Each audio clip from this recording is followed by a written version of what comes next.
Catherine Spallino's memoir, The Bad Cadet, is a raw and honest look at growing up within the controversial world of Scientology's Sea Org. The book offers a rare glimpse into the life of a child indoctrinated into one of the most secretive and disciplined organizations in the world. Unlike many memoirs that focus on the later stages of disillusionment and escape, Spallino takes us back to her childhood. She provides a detailed account of her early years, painting a vivid picture of what it was like to grow up in such an environment.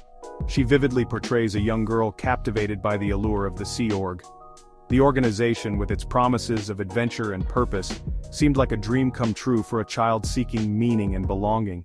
To her young mind, it promised adventure, purpose, and a sense of belonging that was intoxicating. The structured environment, the uniforms, and the sense of being part of something larger than herself were incredibly appealing. The early pages of the book effectively immerse the reader in Spallino's world. Her descriptions are so detailed and evocative that you can almost feel the crispness of the uniforms and hear the regimented footsteps echoing through the halls. She skillfully recreates the sights, sounds, and even the smells of life within a highly regimented and isolated community. The mess halls, the dormitories, and the training rooms all come to life through her words. It's in this setting that we witness the indoctrination process begin. The children are taught to follow orders without question, to believe in the teachings of Scientology with unwavering faith. We see how easily a child can be swept up in the fervor of belief, particularly when it's presented with unwavering certainty.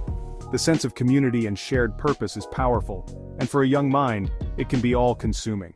Spallino doesn't shy away from detailing the unusual and often unsettling aspects of her upbringing. The strict routines, the constant surveillance, and the pressure to conform are all laid bare.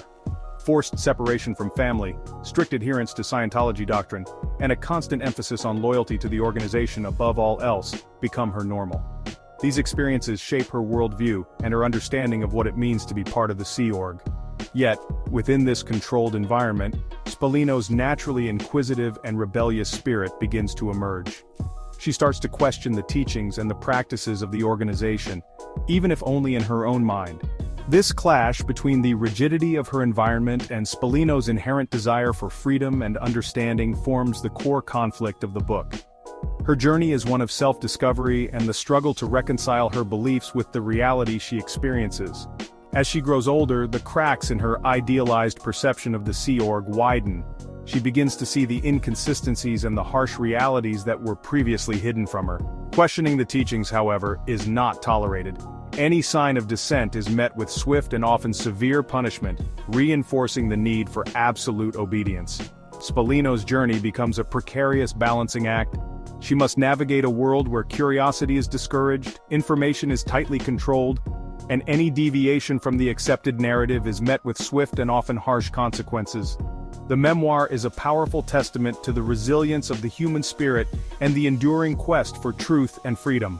Spallino's story is not just about her experiences within the Sea Org, but also about the universal struggle to find one's own path in the face of overwhelming pressure to conform.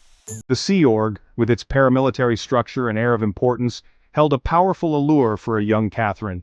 The sight of the ship, the uniforms, and the disciplined environment was mesmerizing. It promised adventure, purpose, and a sense of belonging that she had never felt before. This wasn't just some after-school club, it was a way of life, a higher calling. The Sea Org presented itself as an elite group, a place where only the most dedicated and committed could thrive. For Catherine, it was an opportunity to be part of something extraordinary. Spallino eloquently captures the seductive nature of this belief system, especially for a child yearning for purpose and acceptance. The teachings and the environment were designed to inspire and captivate young minds, making them feel special and chosen. The camaraderie among the young cadets, the shared sense of mission, and the constant reinforcement of their importance created a potent cocktail of belonging. The bonds formed in this environment were strong, built on shared experiences and a common goal. Spallino excels at recreating the intoxicating feeling of being part of something bigger than oneself. The sense of unity and purpose was overwhelming, often overshadowing any doubts or fears that might arise. She masterfully conveys the way in which this feeling can easily overshadow any doubts or anxieties that might flicker within a young mind. The allure of belonging was so strong that it often masked the underlying issues and concerns. However, this sense of belonging came at a cost. The intense focus on the group, often meant that personal relationships outside of the organization were neglected or even sacrificed.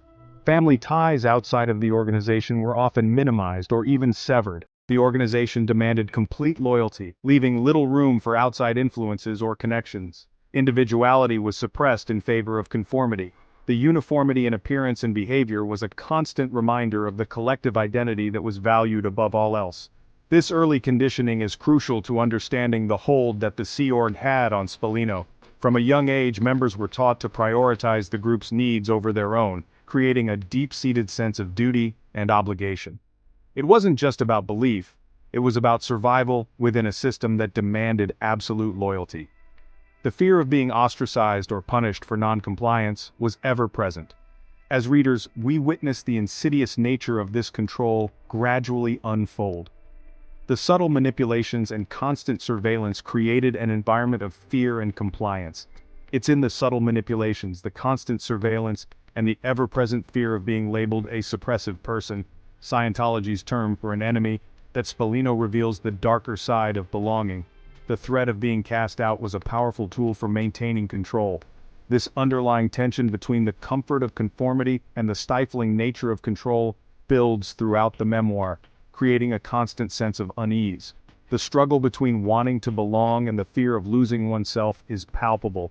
We find ourselves rooting for Spallino to break free, even as we understand the profound psychological grip this organization held on her.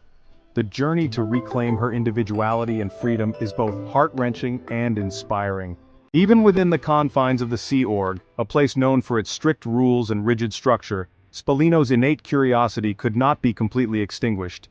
Her mind was always buzzing with questions, always seeking answers.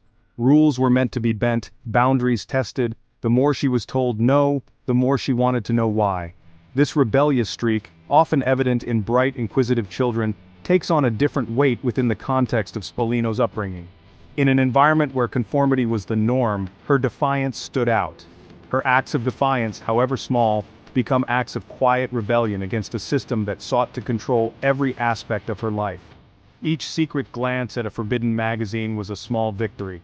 Whether it was sneaking forbidden peeks at outside magazines filled with stories and images from a world she was kept away from, or engaging in whispered conversations about the mysterious suppressive persons, individuals who were shunned and feared, Spallino sought knowledge beyond the carefully curated reality presented by the Sea Org. She yearned for a glimpse of the world outside, a world she was told was dangerous and corrupt. These small acts of rebellion weren't just about teenage mischief, they were about reclaiming a sense of agency in a world that sought to strip her of it. Each act was a step towards self-discovery and independence. The introduction of suppressive persons becomes a pivotal point in the narrative. These were not just names on a list, they were real people with stories and lives. These weren't just abstract concepts to Spallino, they were flesh and blood individuals deemed enemies of the organization. The fear and mystery surrounding them only fueled her curiosity. The fear surrounding them was palpable. It was a fear that was meant to keep everyone in line, to prevent any thoughts of dissent. To even utter their names was to risk censure, yet their very existence sparked a fire in Spallino's imagination. She couldn't help but wonder about their stories, their truths. Who were these people and why were they so dangerous? What had they done to be labeled as such? These questions haunted her thoughts. The more she was told to avoid certain topics, the more determined she became to uncover the truth. Her curiosity was insatiable, driving her to seek answers no matter the risk. This thirst for knowledge, this refusal to accept blind obedience, becomes a driving force in Spallino's journey. It was this relentless pursuit of truth that would shape her future. It's in these moments of quiet defiance that we see the first glimmers of the independent woman she will become. A woman unafraid to question, unafraid to seek the truth, no matter the cost. In life, control is often seen as a measure of strength. But, it's not always that simple. Sometimes the weight of control can be, overwhelming. It's a balancing act, really. You hold on too tight, and you risk suffocating the very thing you're trying to protect. Let go too much and it might just slip away. So how do we find that sweet spot? How do we manage the weight of control without being crushed by it? These are questions we all grapple with, and honestly, there's no one-size-fits-all answer. It takes time, patience, and a whole lot of self-awareness. But, in the end, it's about finding what works for you, and that's a journey worth taking. In the beginning, there was idealism, a sense of hope and endless possibilities. But as time went on, reality set in. The dreams once held dear started to fade, replaced by a harsh disillusionment. The world, it seemed, was not as perfect as once believed. Yet in this journey from idealism to disillusionment, there was a profound lesson to be learned. Even in the darkest of times, there is always a glimmer of light.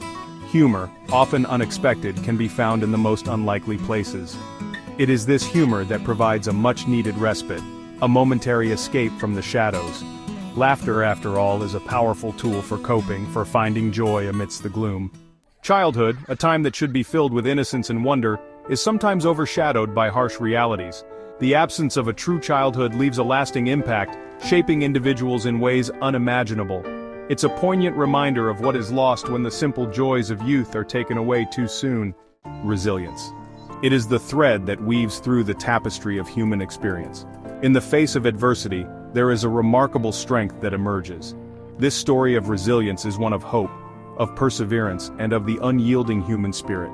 It is a testament to the ability to rise time and again no matter the challenges faced.